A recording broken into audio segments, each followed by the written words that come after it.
Hey everybody, welcome back to Pathfinder, Wrath of the Righteous. This episode, we're going to go to the wedding meadows and go to our old friend Elan and Kiana and their wedding ceremony. And we're going to have some fun there, hopefully, and hopefully nothing bad will happen. We paid for their new wedding ring and everything with 1,000 of my own gold, so hopefully it'll go well. So beautiful. Music.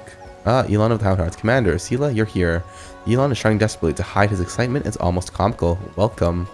I'm a little confused. Where are the musicians, the crowd of drunken guests? The last wedding I went to, we got the priest drunk off his face. Oh, please don't try to do that here. We've already had enough trouble. Kiana worships Desna, Iomade. In the end, we invited a priestess of Abadar to conduct the ceremony so no one would be offended. Congratulations, but where's the bride? Well, let me tell you everything. Before the official ceremony, all the guests are enjoying themselves at two venues. The one on the right have been organized by my Houndhearts. The one on the left is by Kiana's friends. Each venue has its own theme, but it won't tell you which is which. It'll be more fun to see for yourselves. Both venues have food, drink, drinks, and a little contests where you can win prizes. Kiana is greeting guests at her venue, and I'm leaving for mine now. I have a special role to play there. Enjoy, Commander. There is still time before the beginning of the ceremony. Seelah, thank you for coming too. Okay, cool. So this is kind of like the beginning of the campaign where we go to help and have fun. Sure. At a ceremony in Cadabras. Ooh, I can loot them as well. Oh, there's Kiana. A slender young woman in a flowing dress walks towards you. The first thing you notice is her eyes. They are striking blue-green. Welcome, travelers, to the secret steeped land of Ustalav. You have come to the kingdom of grim mysteries and exquisite secrets. I, the vampire princess, am delighted to see you in my castle. After a pause, the girl smiles coyly. I'm glad to finally meet you, Commander. Seelah, I'm Kiana, soon to be wife of that unfortunate knight who invited you here. Seelah rolls her eyes. Horrible. Imagine walking around through the whirlwind and then bam, you're in Ustalav. I'm not even sure if a paladin is allowed to feast with the vampire princess. It's lucky you are not a follower of Pharasma, valiant Seelah. Arasno, the Dresden priestess of Abadar, is a short distance away from the happy bride. Although I'll admit, I'm not used to feasting with the undead either. No, stop it. My friends and I are completely harmless vampires. We won't bite. Kiana laughs musically. Truth be told, we chose the theme of Ustalav because it lets us wear beautiful dresses, light candles, and drink red wine all evening, pretending that it's blood. I personally can't think of a better way to celebrate my wedding. So you mean it's an undead holiday? Commendable, commendable. This tradition should be adopted throughout Mendev. What a bold idea, Knight Commander. Welcome, enjoy the festivities. Yes, yes. Alright, I will. Alright, Arasno, let's wait for the beginning of the ceremony. Are you sure? I'm a boring companion and there are plenty of entertaining activities around. Yeah, I've already seen enough of the entertainers. Your company is most welcome, Knight Commander. Okay. If I might have your attention, everyone, before we go to the important part of the ceremony, I want you to welcome two very dear guests. This is the commander of the 5th Crusade. Thanks to whose efforts, the Sword of Valor flies proudly over Dresden. Yep, Mickey Mouse. That's me. And Seelah, paladin of Iomade, the commander's companion, and someone I had the honor of calling a friend. Seelah, would you say a few words for Seelah? There she is. Hello, everyone. Hey, I need some advice. What should I say? Giving speeches really isn't my thing. Talk seriously about important matters. You're giving a speech to mark a new stage in Elan and Kiana's life. Like I have any serious advice to give. Come on. Fine, I'll try. Okay. Elan and Kiana, this is a whole new chapter in your life.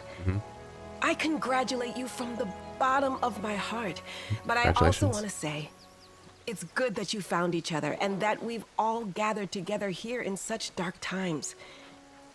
Sorry for raising a grim subject on this happy occasion, but the forces of the Abyss don't just want to kill and destroy. They want to wipe out all the joy in the world. But as long as we love one another, make friends, and have fun, they will not win. Hell yeah. That's what we're fighting for, isn't it? For weddings, fun, and laughter. Even in the cursed lands of the World Wound. Even after 100 years of war. Yes, you're exactly right. You know, I wanted you to come here with me so I could show you that our efforts aren't in vain. Not long ago, demons ruled over all of this area we're in. And they did all sorts of abominable things here. But now, Dresden stands as an indestructible fortress. Don't jinx it, bro. Weddings are taking place here. It's all because of you. So, let's watch the ceremony and enjoy ourselves. Yeah. Arasno casts a solemn look over the gathered crowd. Her eyes are glistening either from emotions or from the vampire wine.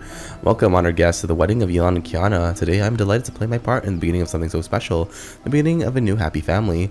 When something as strong as your love for one another is born from the chaos of life, all the gods of order triumph.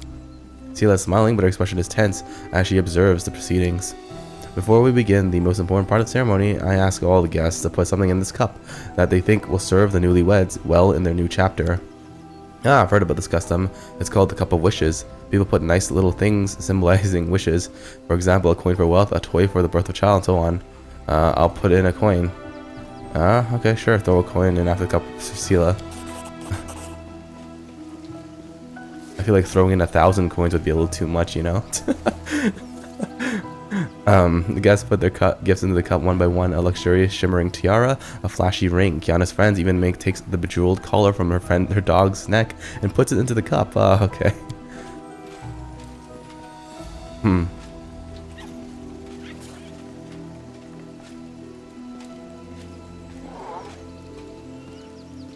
It's that little dragon. Oh, friends, but these gifts are too expensive.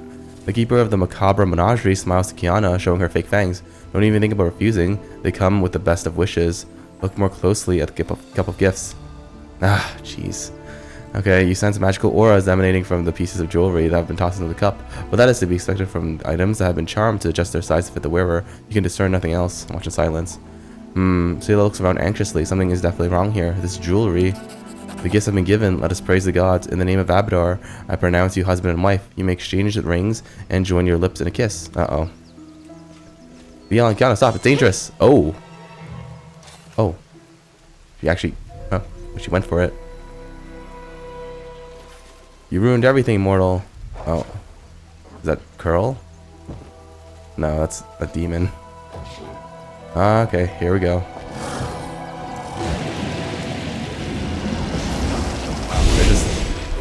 That's a lot of demons, huh?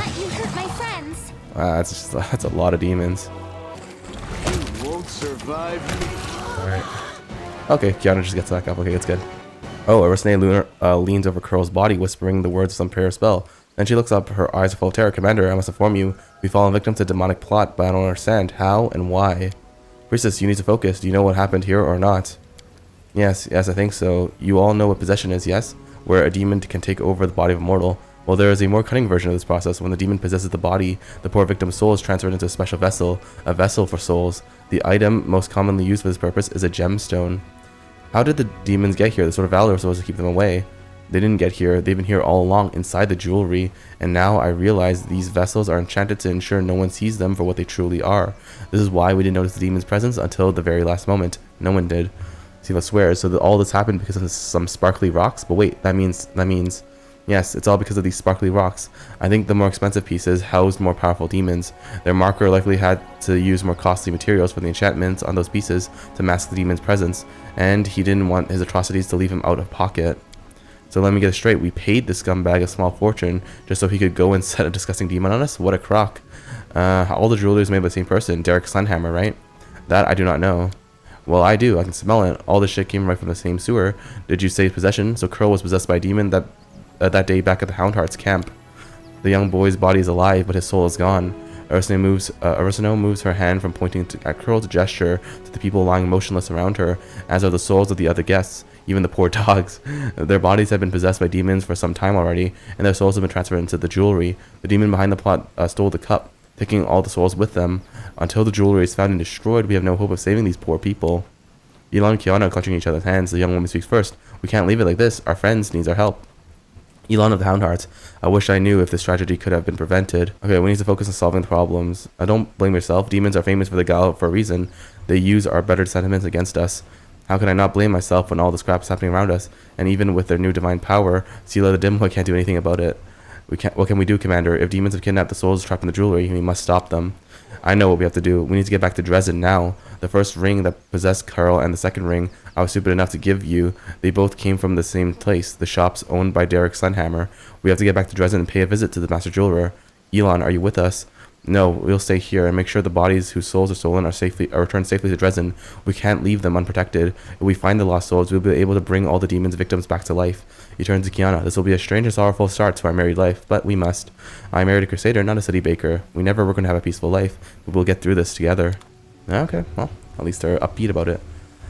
I could loot them though. That's nice. Alright, well, back to Dresden we go then, I guess. Right? Yeah. Here we go. Let's go. Wake up. Please wake up. Uh-oh. Seelah is standing with her weapon drawn, her eyes ablaze. Have you seen the bodies in the streets? I bet anything this is the doing of our jeweler. Let's go to the shop quickly if you're ready. Let's go quickly. Let's go. Okay. Just empty. Hey, it's gold. Oh, damn. Damn it, demons. Okay, they blew up on us. Yikes. -1 con. Commander Seelah, praise Abadar, you're alive. The usually dignified Aristno struggles to catch her breath after running, and she says nervously, clenching her hands, I received news from the other temples of Abadar, most disturbing news. What we saw at Elan's and what Kiana's wedding has been happening across Mendev. People who bought Darek Sunhammer's jewelry have been dropping to the ground, lifeless, with demons emerging from their bodies. The damage done is hard to measure. Demons appeared in the 100 locations, and many of them immediately used the turmoil to commit atrocities, killing, stealing, wrecking, and wanton destruction. Some were quickly dealt with, the cursed jewelry taken from them, and the imprisoned souls freed, but most of the demons fled, taking the jewelry containing the souls of their poor victims with them. Darek Sunhammer himself escaped too. The Inquisition of the Church of Ionia is searching for him, but they have no leads as of yet. The Church of Abadar is doing whatever it can. We also suffered losses among our congregation and our clergy. Aristno shakes her head sadly. Such a devious plan, and how skillfully it was executed. As Aristno speaks, Seelah's face grows more and more grim, and her hands clench anxiously around her weapon. I saw the scumbag right here. I even talked to him. I didn't suspect a thing. I often get a sickening feeling from traitors. Some of them are nasty pieces of work, the way they rip people off. I got the same feeling from him, but I didn't even think of looking closer. Okay. What will happen to the victims of the attack? Several large churches in Mendev have taken the victims into their care. The priests will keep their bodies alive and well, but unless the jewelry is found and their souls return, all these efforts will be for naught. What did Sunhammer want to achieve by doing this? It's not clear, but he's been the most famous jeweler in Mendev for several years now. He counted many influential personages of their relatives among his clients. Nobility, generals, priests, merchants, they, their children, or their loved ones are now only lifeless bodies with their souls stolen away and hidden who knows where. The possibilities for blackmail and sowing blind panic are limitless. I suppose the Inquisition and the Mendevian authorities will try to keep the situation under control, but it is still extremely dangerous. How did no one notice anything? Magic, Knight Commander. Highly sophisticated magic at that. The jewelry items were well protected, and no one detected the demons hiding in them. If we assume that Darek Sunhammer not only made the jewelry, but also charmed the items, we must conclude that he is incredibly powerful and a skilled spellcaster. So all his jewelry came with a hidden surprise. Not all of it. The Inquisition combed through everything. Most of what was sold in the Sunhammer shops were perfectly ordinary. The demon jewelry was sold to a select few and always by Sunhammer directly, not through its golems. It is clear that he's targeted his victims deliberately. I see. That's all I can tell you. I hope I've been helpful. And if it is within your power, help track down Sunhammer and find the Souls Commander. This chaos must be stopped. Aristno bows to you and leaves. Seelah sheaths her weapon angrily and sucks in a breath through her teeth. But then she seems to ready herself and looks at you with her eyes bright. Well, what do you know? Looks like we got ourselves tangled up in some demonic conspiracy. I'm so glad you came to the wedding with me, that we managed to find out what happened, because otherwise Seelah the dimwit would have come alone with the bride, a ring with a surprise demon inside, and would have failed miserably when she tried to help. Okay. You saved Kiana, but you were the one who noticed something odd was happening, and you saved Kiana. At least I saved her, right? Good to know. I'm not entirely useless. Ha! Grim determination burns in Seelah's eyes. I can't leave it like this. If anyone has an obligation to find that low-life Sunhammer and return all the stolen souls, it's me. I'll do everything in my power to find him. Something tells me that the demon collaborating scumbag is somewhere here in the world wound. I'll seek help from every quarter. I'll interrogate and imprison demons and cultists, whatever it takes to get to the truth. Alright, interesting. Okay, now the jeweler. The golem is gone now. That's sad. Okay, we're at the dragon burial site, and Lathamus sees a big ol' bell.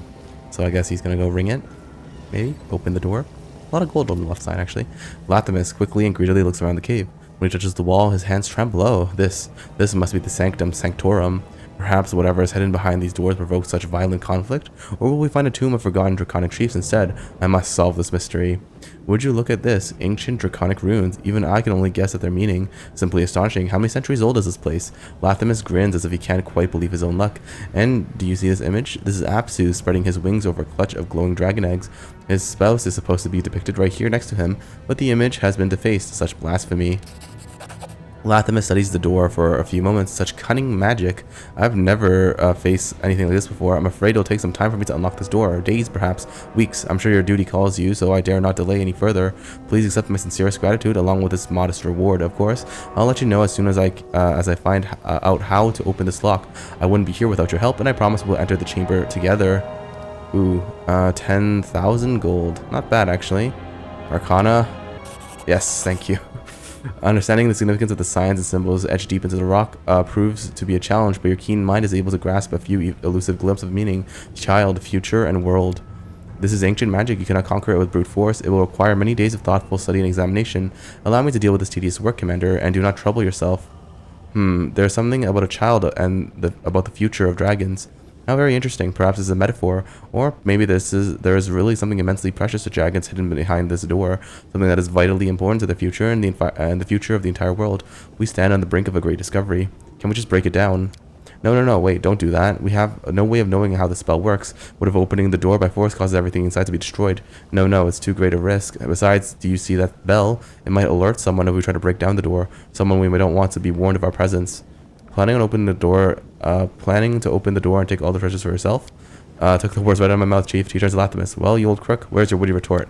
So you just trust me? What a pity. Believe me, if I had a habit of swindling people, I'd be Lathamus the court archaeologist by now, or something like that, instead of just Lathamus the antiquarian. Besides, it'll take all of my concentration to unlock the door, and I work better when I'm alone. Please, trust me like I trusted you. Alright, I'm leaving. Thank you. To be honest, I work better when I'm alone. I'll let you know as soon as I succeed. I promise not to enter this chamber without you. Alright, cool. That's it then, eh? This bell's covered in ruins. Looks brand new, as if put here recently. Huh, okay. That's cool. Wow, I'm almost done all my quests. This is quite good progress, I guess. Oh, Anivia. Hold up, Commander. The thing is, remember how that Crusader went missing a while back, and then he was found outside the city walls disemboweled? Anivia pauses and gives you a searching look. What are you talking about? A couple weeks back, a Crusader went missing, a young guy. You opened an investigation in the Citadel, but it was a bust. His body turned up a few days later, so that's all that came out of the inquiry.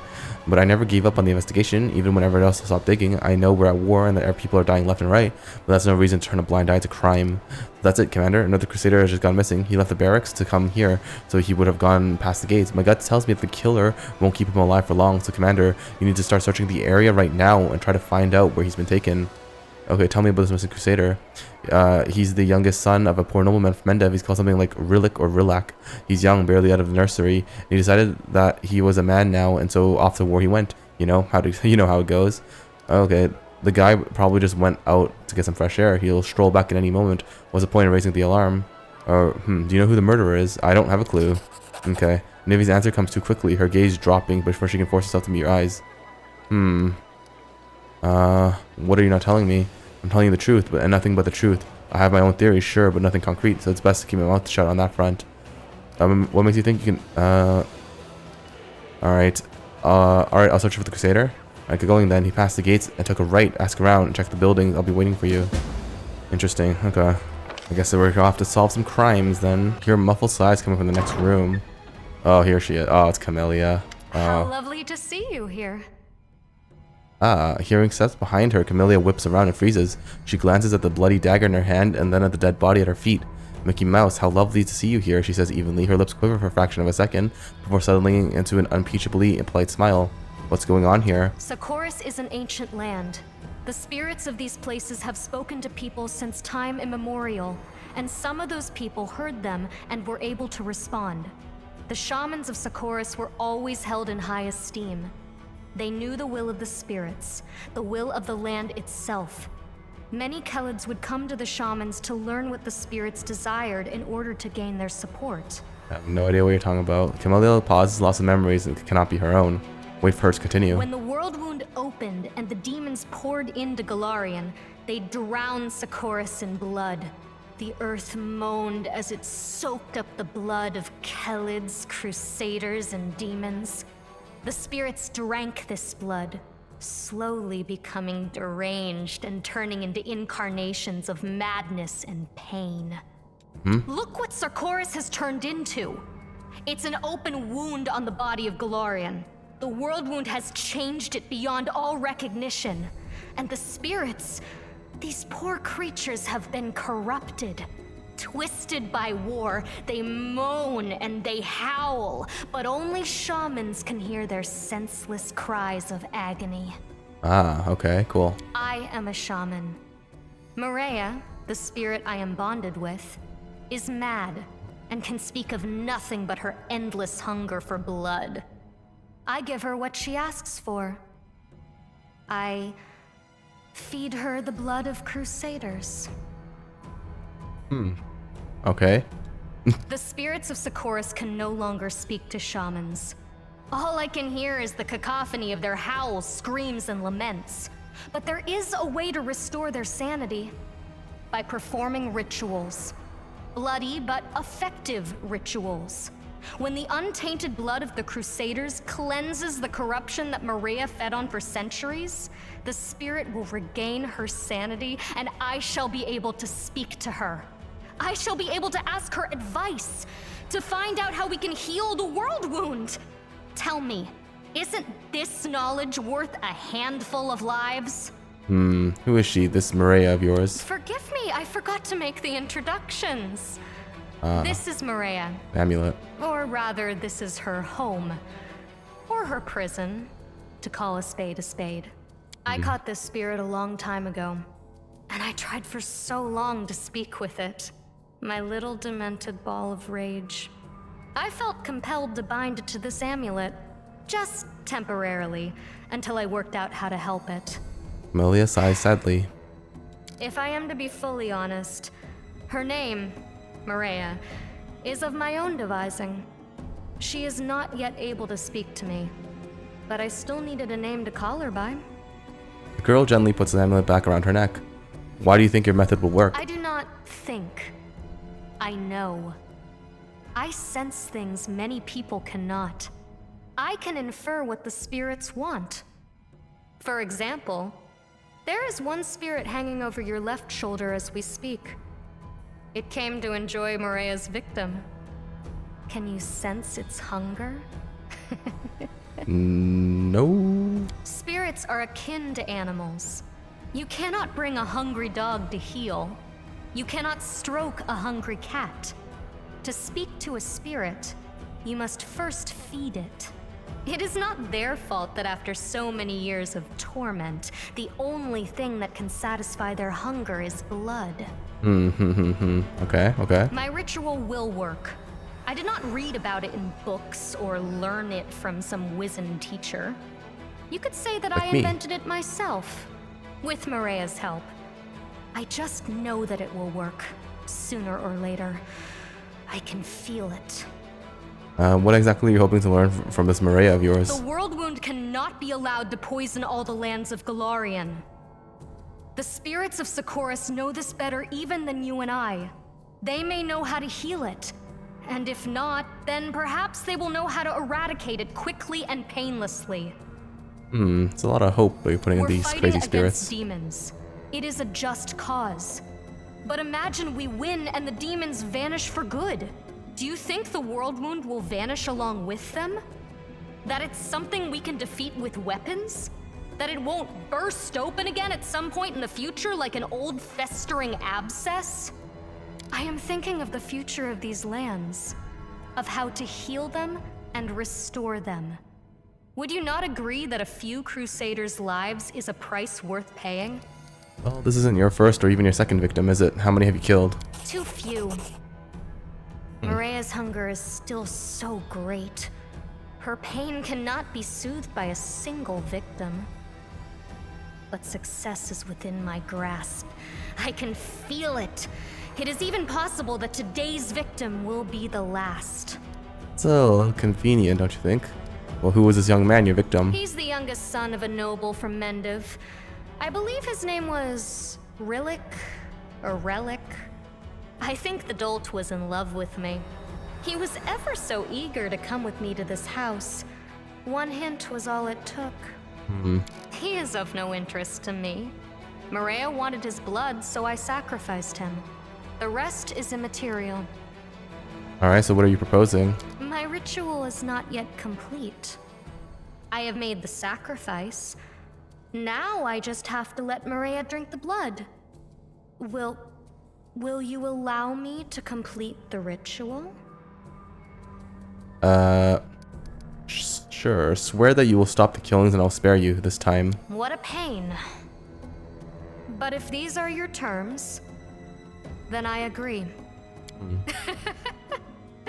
You know, when I saw you standing there, I thought my life would end tonight, but you spared me. Thank you. I would like to speak with you a little later.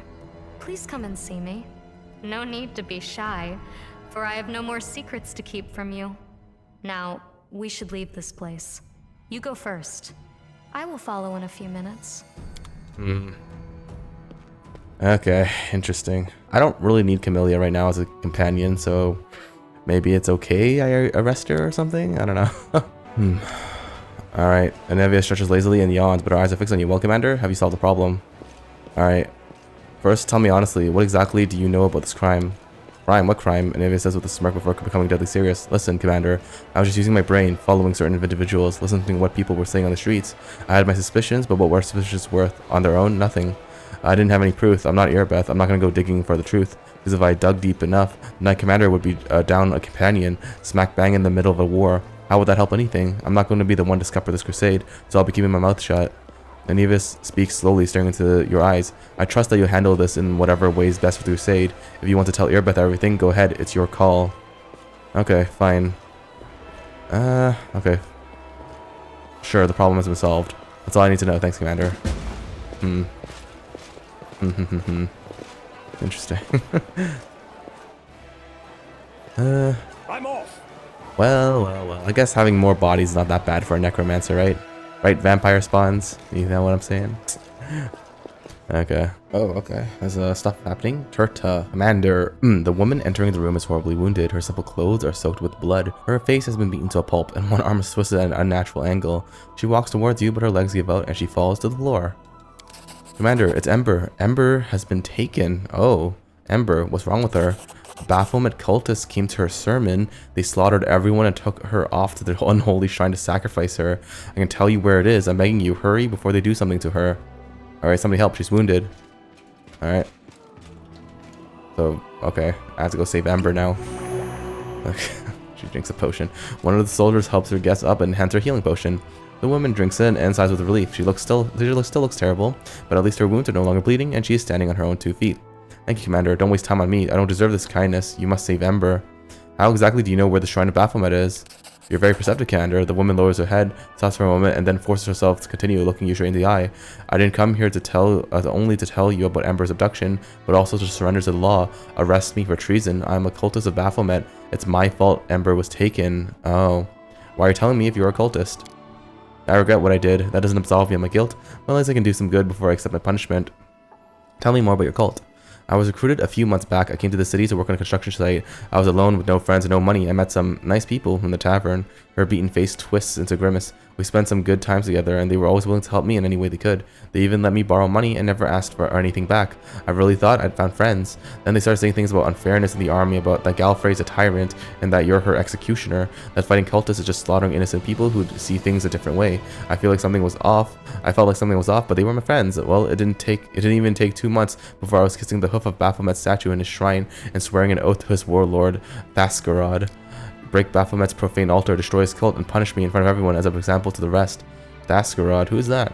A very powerful demon. I've only seen him once, and I almost died of fear. He's huge and he breathes fire and devours human souls. He has an entire army of Templars at his command. How did you end up at Ember's sermon? At first I stayed away from her sermons, but the cult leaders kept a close eye on her. People flocked to her. The cultists dreamed of poaching her congregation and maybe even luring her to their side too. When she started saying prayers for the demon lords, we thought it would be easy to entice them to our side, but we underestimated her. 5 spies, including me, infiltrated her congregation, and when the other cultists came for her, all 5 of us took up arms to protect her from them. Oh, okay. Ember said prayers for the demon lords. That can't be true. You didn't know. She's a true saint. I don't know what else to call her. She was offering up prayers to all the demon lords at Baphomet, Descari, Nocticula, Kaburi, asking that they come to their senses and end this war, stop hurting people. She believes there is good in everyone, even in creatures who are evil incarnate. I don't know if anyone can make demons come to their senses, but she can do it with people. How could I keep hurting crusaders after I, along with the others, appeal to Baphomet's better nature? How could I ask him to repent and not repent myself? I see. I've decided what to do with you. I humbly accept your decision, whatever it may be. Okay. There can be no mercy for cultists, even former ones. Arrest her. Arrest is the least I deserve. She meekly follows soldiers escorting her to her prison. Alright, see ya. Well, that was interesting. I guess it's time to save Ember now.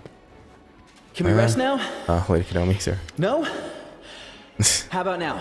Commander, the capital needs you to take decisive action. There has been a major scandal. The nation of Andoran, our diplomatic partner, has sent its army to help the crusade. However, this apparently generous gesture is nothing more than political provocation. The Andorans want to prevent the emerging of rapprochement between Mendev and Cheliax, of which I have previously informed you. They've deliberately sent their army to our territory without seeking Nerosian's approval. If Mendev accepts this help, it will cool our relations with Isker and their suzerain Cheliax. The Royal Council Common, that is to say, expects you to reject Andoran aid, direct them towards Her Majesty's court. They are welcome to negotiate with the capital. Unfortunately, we can't disregard the decision made by Her Majesty and her council. Socio pauses and suddenly gives you a sly smile. But those Andorans didn't come here empty-handed. They brought weapons and supplies. Let them share those with us, since Nerosian forbids them from joining our army. Darren regards Lady Kenomi with feigned disapproval. Come now, Lady Kenomi, all the suspicion. I'm sure that the Andorans are driven by nothing more than benevolence and concern for our collective future. We simply must accept them like dear friends. We should send the Andorans back home instead of to Nerosian and declare as loudly as possible that we disapprove of their underhanded methods.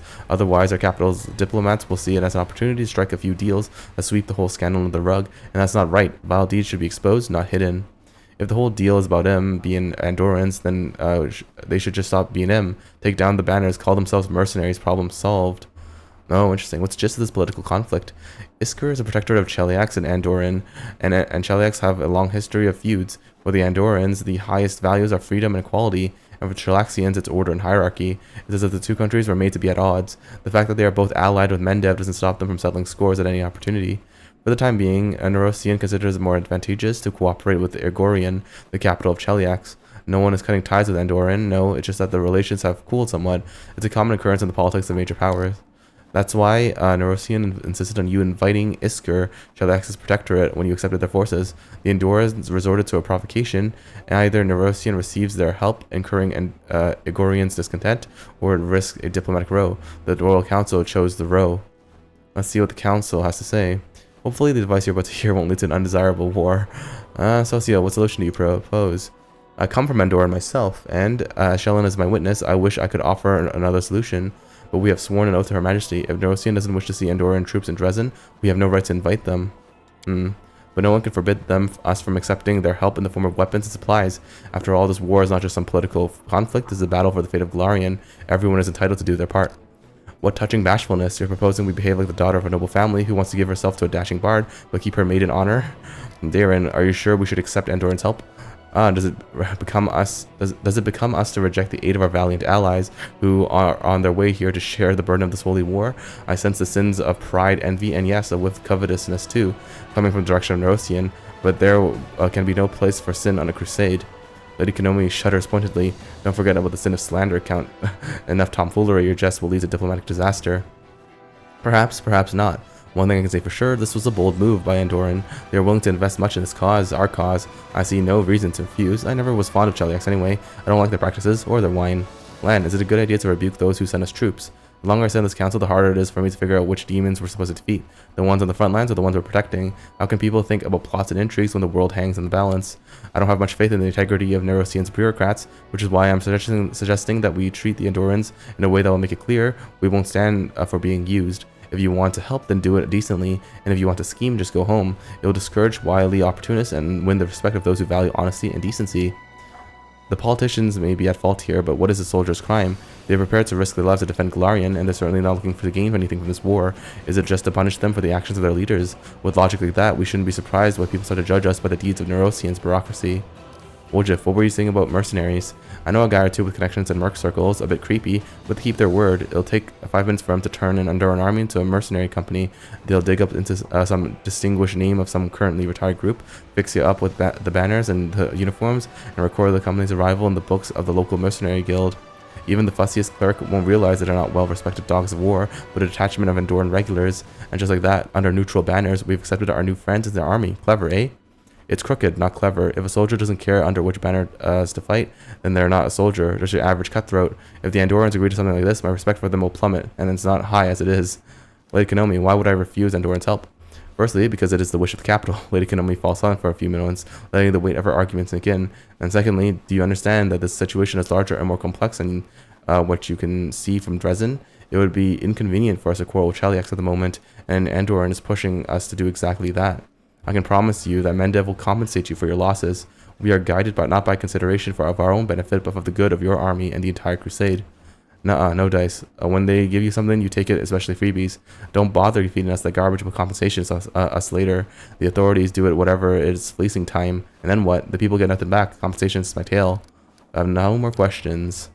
Okay, interesting. Yeah, sure, screw it. You know what? Social, tell the Andorans we will accept their weapons and supplies, but not the soldiers. Commander, you have already demonstrated your defiance of the royal capital. Do not cross the line that separates defiance from an open attack on Mendev's interests. The royal council will not forgive you for this. Well, is that a threat? Merely a warning. Your actions, on the other hand, are indeed threatening to Mendev. Her Majesty has entrusted her kingdom to the royal council. It is their duty to oppose those who hurt her interests. By turning them against you, you leave them no choice but to start hunting you or hurting you. Jeez. Look, all I'm doing is accepting their equipment. It should be fine, right? The decision has been made. Alright, let's see what happens. The decision has been made and it's final. Lady Konomi's hand twitches in frustration. There will be consequences. Severe and unpleasant consequences. Will do. The Andorans won't be glad to hear it, of course, but they'll understand. And our warriors could use new blades and armor. That will be all. I hope you are all pleased with the work of the diplomatic council. I doubt that the capital will henceforth be inclined to involve you in matters of politics. Commander, you may give your demon war your undivided attention. Yes, okay, there we go. Well, there will be consequences, I guess. Oh, wait, what? The voices from the Pillar of Skulls force their way into your mind. Master, there's danger. The undead are fighting each other at the Ziggurat. Mutual obliteration. Your intervention is needed. The power over the undead is lost. We're in danger. Our body is being dismantled. We're defending ourselves. What happened? We do not know. We are thinking. We shall find the answer. The subtle energies are perturbed. The orders contradict each other. Who's our enemy? Entropy. Disturbance of the subtle energies. No outside interference. A coincidence? An unexpected coincidence. I'll head to the Ziggurat right now. Okay, time is growing short. We're facing a threat of destruction. We are defending ourselves. We serve you. Okay. Undead Uprising. Uh-oh. Wait a minute. That's not good, huh? Okay, a lot of things are going wrong because I don't have Ember with me either. So this is gonna be a little rough, I think. Alright, let's get to the Ziggurat then. Try to stop this Undead Uprising. Okay, here we go. Blood. I'm thirsty. Jeez. Okay. What is happening? Okay. Pillar of Skulls. You made it here in time. We still exist. The undead became unruly. They tried to dismantle us. We have gained understanding. The revolt is a result of a conflict of powers. There are many necromancers around. Their magic has its own polarity, a particular course. The foreigners from Geb feed on blood. They worship Zura, the vampire queen. The necromancers from Ustala feed on death itself. Their powers come from Urgathoa. Emanations of their magic permeate this place. The lower undead's primal instincts forces them to obey necromancers, to strive to do their bidding, to follow their teachings, to imitate them, to transform according to their wishes. The foreigners from Gev and Usalov are feuding. Their convictions are in direct opposition to each other. The undead can sense it. They have split into two camps in a crude imitation of the necromancer's behavior. They do what has been left undone. They do what has been left undone and say what has been left unsaid. As of now, there are two warring groups of the undead in the Ziggurat. One group apes the vampires from Geb. The other group acts like the priests of Urgathoa. They are too primitive to be able to coexist. One of the groups must be destroyed. How did it happen? It is an unusual occurrence. We are meditating on it. Perhaps your divine powers have played a role in this. Most of the undead only imitate the necromancers in appearance, yet a few of them have come to possess new powers. The bloody skeletons increase their own power by feeding on the blood of the living. The skeletons that worship Urgathoa have gained her protection. Future developments are probable. Observing this phenomenon is proving quite interesting. Septimus's bloody skeletons look quite interesting. Ilyanka's undead blessed by Urgathoa seem to hold more potential. Yeah, sure, Septimus's bloody skeletons look more interesting. I think the vampire guys are more interesting. Yeah, cooler. Maybe? As you wish, Master. Calling in is an order. The Ziggurat must be purged of those who are no longer needed. Zacharias, you have anything to say to me? Nope, Zacharias has nothing to say to me. Okay. Alright, Pillar of Skulls, I cleared out the area. The rebellion has been put down. The call is complete. The undead that are recognized as potentially useful will take up the freed space. They will continue the transformation. Their imitation of the necromancer's behavior will grow more complex, more advanced. We are curious to observe. We are watching. We are learning. Okay. That's it then. Okay. Yep, that's it then. Well, you know what? On that note, I think that might be the end of this episode, actually, because Ember is missing. So maybe next episode we'll go and find her, try to save her from her kidnappers. So thank you guys so much for watching. Hope you guys enjoyed it as much as I enjoyed playing it. I hope to see you all next time, but until then, goodbye for now.